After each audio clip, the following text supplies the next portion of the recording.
Dear students, as now this is the time to discuss important example 9 from chapter coordinate geometry. In our last video I shared section formula and example. Now we will use section formula to find ratio. अभी तक हमने ये सीखा है कि कैसे हम किसी भी गिवन लाइन के अगर आपको पॉइंट्स गिवन हैं और आपको ये बोला गया है कि एक पॉइंट है उस लाइन को डिवाइड कर रहा है इस रेशियो में, गिवन रेशियो में, तो आप कैसे उसके पॉइंट निकालेंगे। तो हमने ये सीखा है। अब हम यहाँ ये देखेंगे कि अगर आपको रेशियो ही पूछा जाए, यानी एक लाइन है और पॉइंट दे दिया जाए, पी एक पॉइंट है जिसके कोऑर्डिनेट इतने हैं और आपको बताना है कि किस रेशियो में डिवाइड कर रहा है, तो उस टाइप की सिचुएशन हमें यहाँ डील करनी है।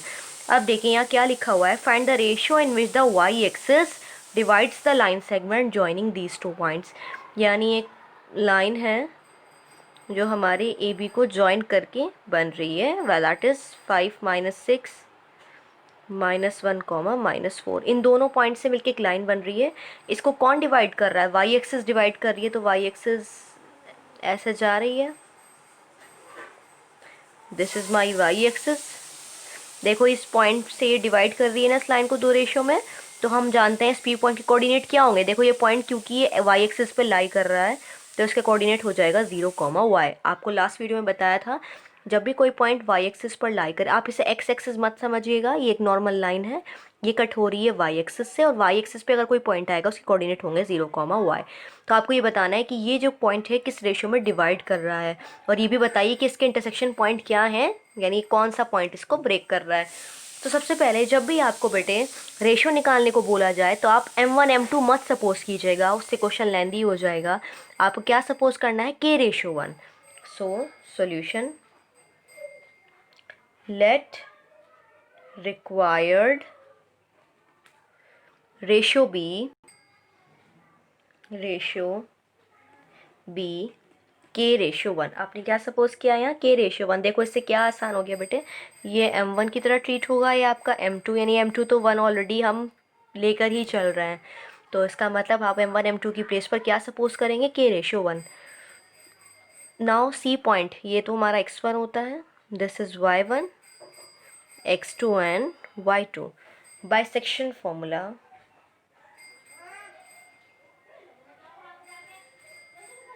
वी हैव, क्या होता है section formula, pxy is equals to p bracket m1 x2 plus m2 x1 upon m1 plus m2 comma m1 y2 plus m2 y1 upon m1 plus m2। अब हमें इस फॉर्मूले की हेल्प से इंटरसेक्शन के पॉइंट भी निकालना है और रेशियो भी निकालना है। तो सबसे पहले जो गिवन डिटेल है उसको यहाँ फिट कर देते हैं। एक्स वाई के कोऑर्डिनेट देखो बेटे, पी एक्स वाई यानी जो पॉइंट डिवाइड कर रहा है 0, है, तो ये हो जाएगा p bracket 0y is equals to p bracket m1 के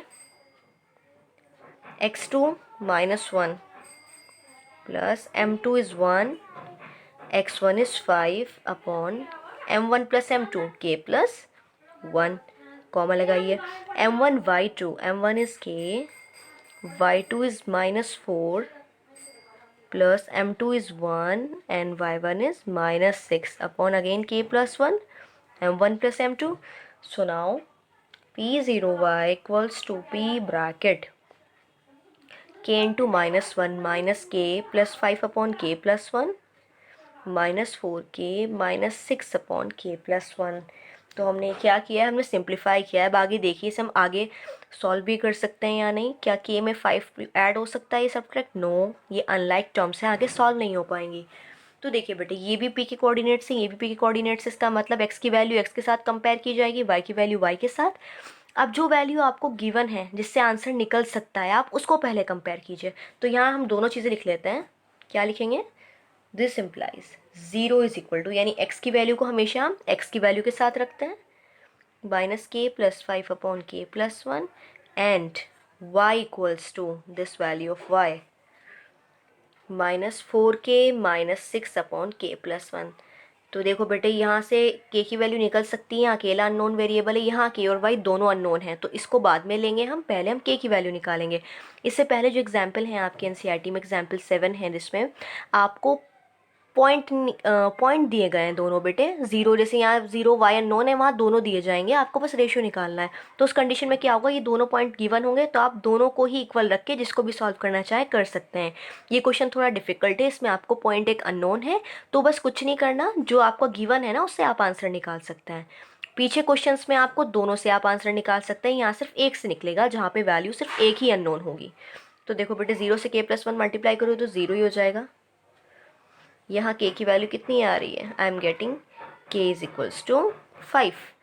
अब देखो बेटे, k की वैल्यू 5 आ गई, यानी रेशियो निकल सकता है ना, k को 5 पुट करो, 5:1 is my answer.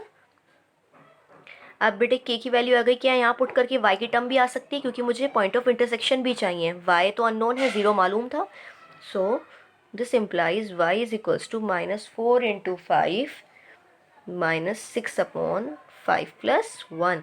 So my answer is -20 -6/6 -26/6 13/3। तो यानी y की वैल्यू तो आ रही है -13/3। हम लिख सकते हैं हैंस रिक्वायर्ड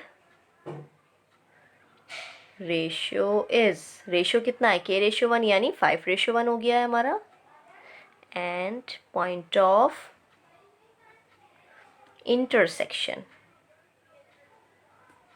इज, कौन सा पॉइंट है बेटे, 0, माना था, y वैल्यू आ चुकी है 0, -13/3 is my answer. So I hope you understood well कि कैसे हमें करना है। इसमें आपको रेशियो निकालना था, तो बेटे हमेशा जब भी रेशियो निकालने को आएगा इस चैप्टर से, आप हमेशा k/1 ही सपोज करेंगे, m1 m2 नहीं मानिएगा आप, अदरवाइज डिफिकल्ट हो जाएगा आपके लिए सॉल्व करना। तो k/1 मानेंगे आप, फिर ये सेक्शन फॉर्मूला लगाएंगे, देन पुट करेंगे वैल्यूज़, कंपेयर करके आप k की वैल्यू भी निकालेंगे कितना रेशियो हो रहा है।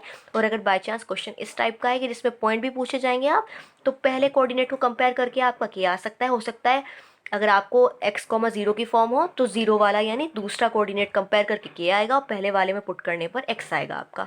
तो कैसे भी आप, जो भी आपको कंफर्टेबल लगे, दिख रहा है जो सॉल्व हो पा रहा है आगे, उससे k निकालिए और बाकी उस k की वैल्यू को पुट करके आप अननोन वैल्यू दूसरी वाली निकाल सकते हैं। इससे आपका रेशियो भी आ जाएगा और पॉइंट ऑफ इंटरसेक्शन भी आ जाएगा। So I hope you understood well कैसे हम रेशियो निकालते हैं, और इन केस अगर पॉइंट भी पूछे जा रहे हैं तो वो कैसे बताएंगे। Now example 7, 8 and 10 are simply based on the same data. उसमें ऐसे ही करना है आपको। 7 में आपको पॉइंट दे दिया है, रेशियो निकालना है, तो सिंपल पॉइंट यहाँ जैसे y एक्सिस का हैंड था वहाँ डायरेक्ट पॉइंट है, तो पॉइंट की वैल्यू आप मालूम ही है, रखे जाएंगे यहाँ। फिर सेक्शन फॉर्मूला लगाकर आप अननोन k/1 निकाल देंगे कितना होगा। ठीक है बेटे। अब एग्जाम्पल 8 में देखिए आप ध्यान से, find the coordinates of the point of trisection. Trisection means 3 equal part में डिवाइड करना।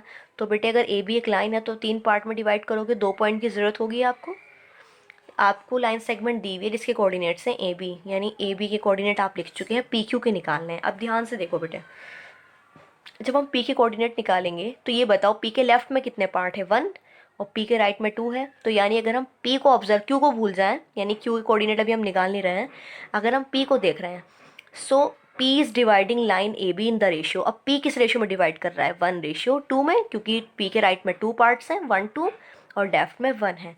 तो आप लिख सकते हैं P divides A B internally in the ratio 1:2। फिर जब आपको रेशियो मालूम हो गया है 1:2, आप सेक्शन फॉर्मूला में m1 की वैल्यू 1 रखेंगे, m2 की 2 रखेंगे, वहाँ से सॉल्व करके आपके पास p के कोऑर्डिनेट आ जाएंगे। और फिर आपको q के भी निकालना है। देखो बेटे यहाँ -1, 0 सेक्शन फॉर्मूला से आ जाएगा। अब आप q के निकालने के लिए 2 वेज हैं। देखो q बिल्कुल मिड में आ रहा है ना पी बी के, यहाँ भी एक पार्ट है, यहाँ भी एक पार्ट है, तो आप मिड पॉइंट फॉर्मूला भी लगा सकते हैं q के लिए, x1 + x2/2 y1 + y2/2 answer आ जाएगा। और दूसरा वे ये है बेटे कि जब आप क्यू निकालेंगे तो पी को भूल जाइए। आप देखेंगे अगर आप ए बी के हिसाब से निकालें तो क्यू के लेफ्ट में 2 पार्ट हैं और यहाँ 1 है, तो क्यू किस रेशियो में डिवाइड कर रहा है, 2:1 में।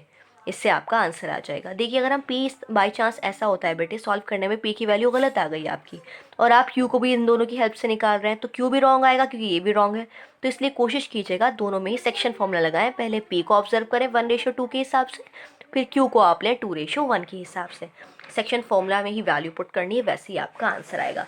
So on this basis you will try example 8, 9, 10। 10 is important, 10th example important है। इसमें ये दिया हुआ है बेटे 4 कोऑर्डिनेट्स हैं ABCD, ये वर्टिसेस हैं पैरेललोग्राम के, तो P की वैल्यू निकालनी है।